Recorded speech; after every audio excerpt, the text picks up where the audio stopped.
کہ جو آدمی علم کے بعد اس پہ عمل نہ کرے، اس کے بارے میں اللہ نے قرآن میں دو مثالیں دی۔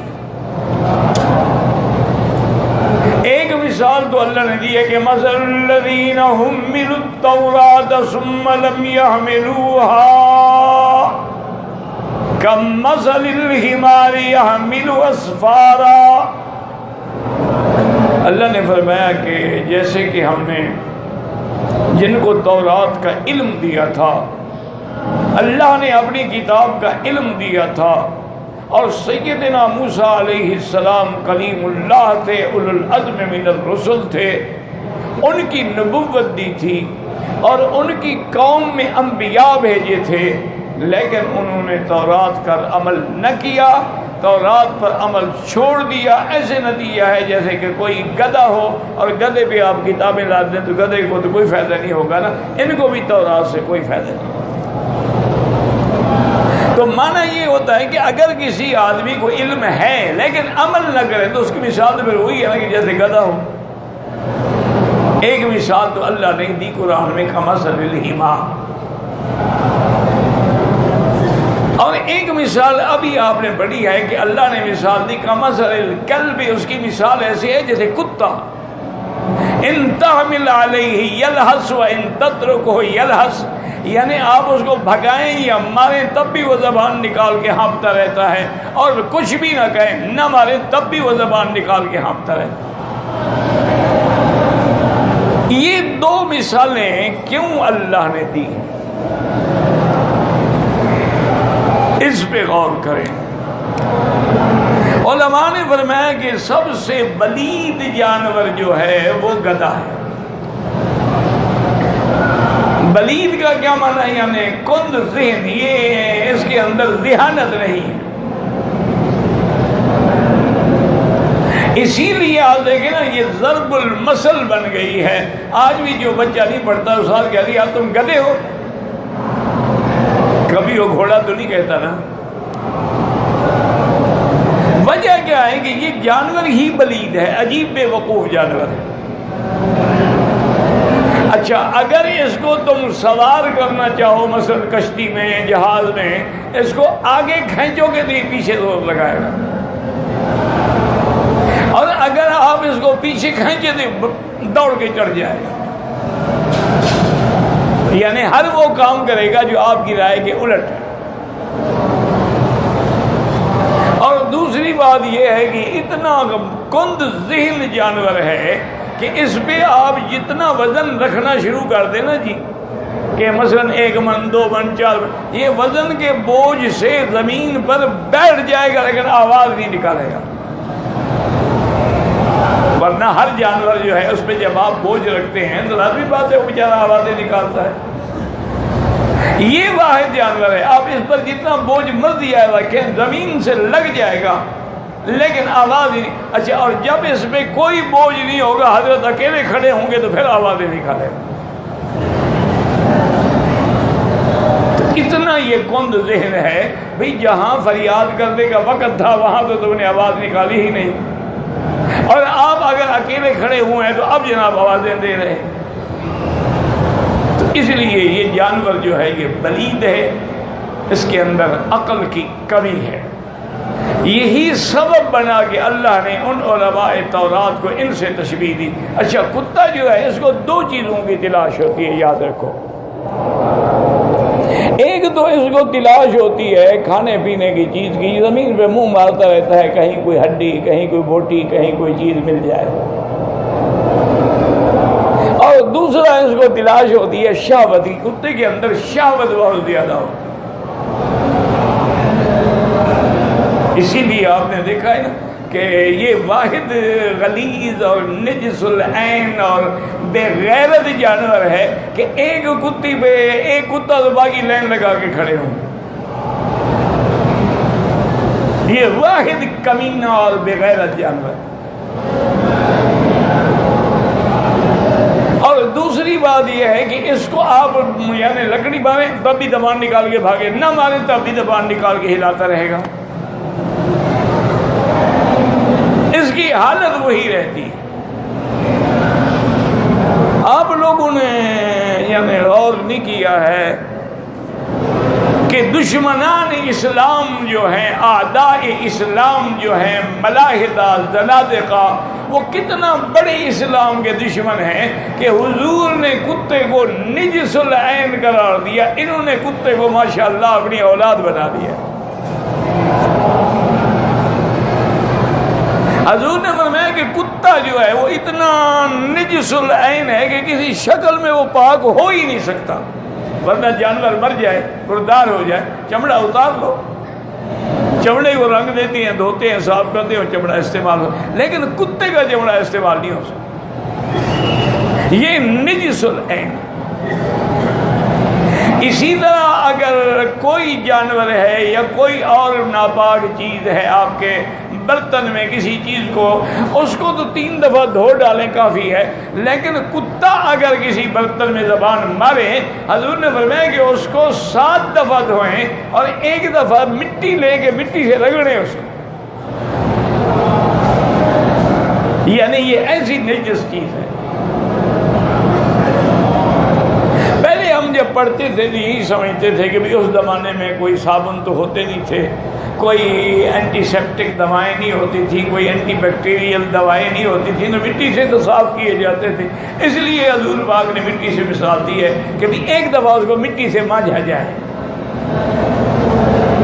لیکن اب جناب جدید علوم نے، جدید سائنس نے یہ بات ثابت کر دی ہے کہ ایک بہت بڑی عالمی لیبارٹری نے، انہوں نے کہا کہ ہم نے ٹیسٹ کیا ہے کہ آخر اس کے اندر کون سے جراثیم ہیں، تو انہوں نے کہا کہ ان جراثیم کو ہم نے پانی سے دھویا وہ نہیں مرے، ہم نے اینٹی سیپٹک دواؤں سے دھویا وہ نہیں مرے، ہم نے اینٹی بیکٹیریل دوائیں استعمال کی وہ نہیں مرے، ہم نے تیزاب ڈال کے دھویا تب دیکھا تب بھی وہ جراثیم موجود ہیں، آخر ہم نے مٹی منگوائی، مٹی ماری اور دھویا صاف ہو گئے، کہ ان جراثیم کی موت ہی مٹی میں ہے اور کسی چیز سے نہیں مرتے ہو۔ تو حضور صلی اللہ علیہ وسلم نے 1400 سال پہلے جو بات فرمائی تھی، آج سائنس دھکے کھا کے پھر وہیں آ گئی۔ ابھی یہ تازہ بات ہے، یعنی کوئی 2-4 مہینے کی ہوگی کہ وہ انٹرنیٹ پہ آتی ہے، ایک ڈاکٹر کو یہ وہم پڑ گیا یہ مسلمانوں کو کیا ہو گیا ہے، کوئی آدمی آتا ہے جی یہ پانی پڑھ دو، وہ پڑھنے والا کوئی پڑھتا ہے، پتہ نہیں کیا پڑھتا ہے، پھونک مار کے پانی دے دیتا ہے۔ انہوں نے کہا ابھی ہماری سائنس تو یہ کہتی ہے کہ آدمی کو پانی میں پھونک نہیں مارنی چاہیے ورنہ اس کے جراثیم پانی میں چلے جائیں گے۔ اسی لیے آپ نے دیکھا نا کہ وہ ڈسپوزیبل چیزیں رکھتے ہیں کہ جس گلاس میں تم نے پانی پی لیا اس کو پھینک دو، اب جس پلیٹ میں تم نے کھانا کھا لیا بس اس پلیٹ کو بھی پھینک دو۔ اسی لیے حتیٰ کہ انجیکشن لگانے کے لیے بھی جو سرنجز ہیں وہ جس پر انجیکشن لگا اس کو پھینک دو۔ تو ان لوگوں نے یہ ریسرچ کی کہ آخر یہ کیا وجہ ہے، تو کہتے ہیں کہ میں نے ایک عالم دین سے، مسلمانوں کے عالم سے ایک اسلامک سینٹر میں رابطہ کیا اور میں نے کہا کہ حضرت اس پانی پہ مجھے پڑھ دیں بیماری کی شفا کے لیے۔ اس نے کہا تم مانتے ہو؟ تم تو مسلمان نہیں ہو۔ نے کہا جی مسلمان ہونا الگ بات ہے، بیماری تو منواتی ہے نا۔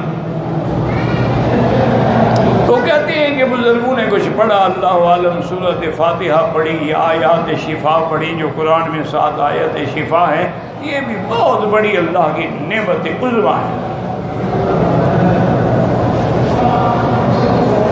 اور مجھے دے دیا۔ اس نے کہا جی اب میں اپنی لیب میں آیا، لیبارٹری میں آیا، ایک پانی میں نے لیا جس میں پڑا ہوا نہیں تھا،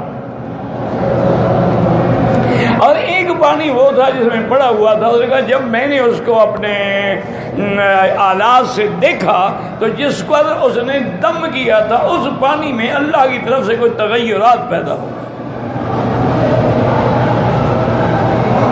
اور جس میں پانی دم نہیں کیا وہ اسی کا اسی طرح رہا۔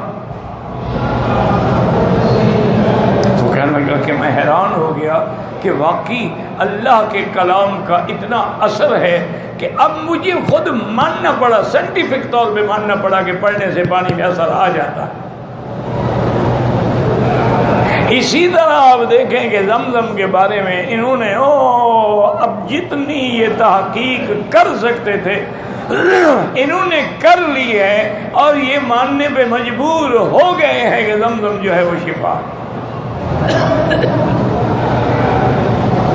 اور جو جو چیزیں زمزم کے پانی میں ہیں وہ کسی کے اندر نہیں۔ یعنی یہ اب ان دشمنوں نے بھی یہ بات مان لی۔ جہاں تک مسلمانوں کا تعلق ہے، عقیدہ اہل سنت والجماعت ہے، ہم سلفن و خلفن کہ زمزم کا پانی جو ہے وہ جنت کے پانی حتیٰ کہ حوض کوثر سے بھی افضل ہے۔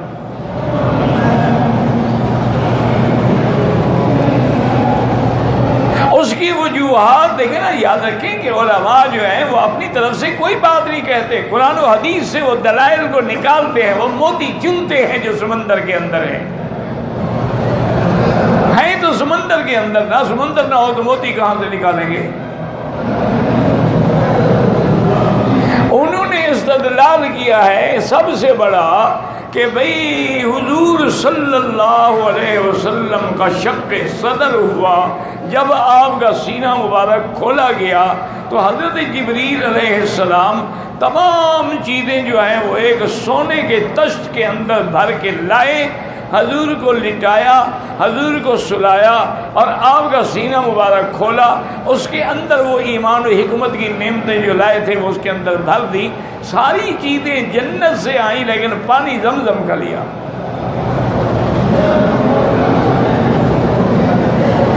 تو اب علماء اور محدثین نے دلیل پکڑی کہ اگر زمزم کے پانی سے جنت کا پانی افضل ہوتا تو جبریل لاتے ہوئے تھک تو نہیں جاتے ہیں؟ جب ہر چیز وہ جنت سے لائے لیکن پانی زمزم سے لیا، تو یہ اتنی بڑی دلیل ہے اس کی افضلیت پہ۔ اور دوسرا علماء نے دلیل پکڑی ہے کہ بھی حوض کوثر بہت بڑی نعمت ہے، اللہ ہمیں آپ کو سب کو انشاءاللہ قیامت میں حضور کے ہاتھوں نصیب فرمائے۔ لیکن یہ تو نہیں آیا ہے نا کہ شفا ہے اس میں، یہ تو آیا ہے کہ لا نظمع بعدها ابدا، اللہ ہمیں وہ پانی پلا دے اس کے بعد ہمیں پیاس نہ لگے۔ ویسے جنت میں پیاس ہوگی نہیں، کیونکہ لا نصب ولا تعب، وہاں نہ تکلیف ہے، نہ پیاس ہے، نہ بھوک ہے۔ لیکن اس کے بارے میں تو صحیح حدیث میں حضور نے فرمایا کہ زمزم کا پانی جو ہے یہ آپ نے فرمایا طعام و طعم و شفا و سقم، یہ کھانے کا بھی کام دیتا ہے اور بیماری سے بھی شفا دیتا ہے۔ کتنے صحابہ ہیں جو کہتے ہیں کہ ہمیں کئی دن مکے میں کھانا نہ ملا، ہم زمزم پیتے رہے، الحمدللہ زمزم کے پینے سے ہم موٹے ہو گئے، اتنی طاقت ہے زمزم کے پانی میں۔ تو اس لیے ہمیشہ یاد رکھیں کہ یہ مثالیں جو آتی ہیں قرآن میں ان میں حکمتیں ہیں۔ اب اسلام نے چونکہ کتے کو نجس قرار دیا ہے تو ہمارے دشمنوں نے کتے کو اپنے اولاد سے بھی زیادہ اہمیت دی ہوئی ہے۔ ان کا بیٹا گم ہو جائے نا پریشان نہیں ہوتے، کہ کتا کہیں گم ہو جائے تو سارا گھر دوڑ پڑے گا۔ اپنے ساتھ بٹھائیں گے، اپنی گود میں بٹھائیں گے، اپنے ساتھ بٹھا کے اس کو کھانا کھلائیں گے، اپنے بستر پہ اس کو سلائیں گے۔ مقصد کیا ہے؟ مقصد وہی ہے، عداوت ہے اسلام کے خلاف، ورنہ کتے کے بغیر کوئی اور جانور پال لو۔ اللہ کے نبی نے جو کہ کہا کہ یہ نجس ہے، لہٰذا انہوں نے اسی نجس العین کے ساتھ پیار رکھا ہے۔ اچھا ان کو تو آگ لگاؤ، آج مسلمان جو ہیں وہ لاکھوں میں کتے خریدتے ہیں۔ آج مسلمان جو ہیں ان میں جو ہمارے بڑے لوگ ہیں نا، جو یعنی بڑی جدید فیشنیبل قوم ہے اور ایلیٹ کلاس ہے، ان کی تو پہچان یہ ہے کہ ان کے ساتھ کتے ہوتے ہیں۔ پھر کتوں کی قسمیں ہیں، پھر کتوں کو اپنے بیڈ روم میں ساتھ رکھتے ہیں، ان سے پتہ نہیں کیا کیا کام لیا جاتا ہے، آپ پڑھیں تو حیران ہو جائیں گے، پاگل ہو جائیں گے آپ۔ اس لیے ہمیشہ یاد رکھیں کہ جو آدمی اللہ کے قرآن پہ عمل نہیں کرے گا اس کا حال پھر وہی ہوگا کہ جیسے کتا ہوتا ہے کہ اگر اس کو ڈانٹو تو وہ زبان مارے گا اور نہ ڈانٹو تو زبان مارے گا، بس وہ دنیا میں کھانے پینے کے پیچھے لگا رہے گا، آخرت کی اس کو فکر نہیں ہوگی۔ اللہ پاک آپ کو ہمیں آخرت کی فکر عطا فرمائیں۔ اللہم اجعل آخر ایام خیر ایامنا آخرہا، اللہم اجعل خیر اعمالنا خواتیمها، اللہم اجعل آخر کلامنا لا الہ الا اللہ محمد الرسول اللہ۔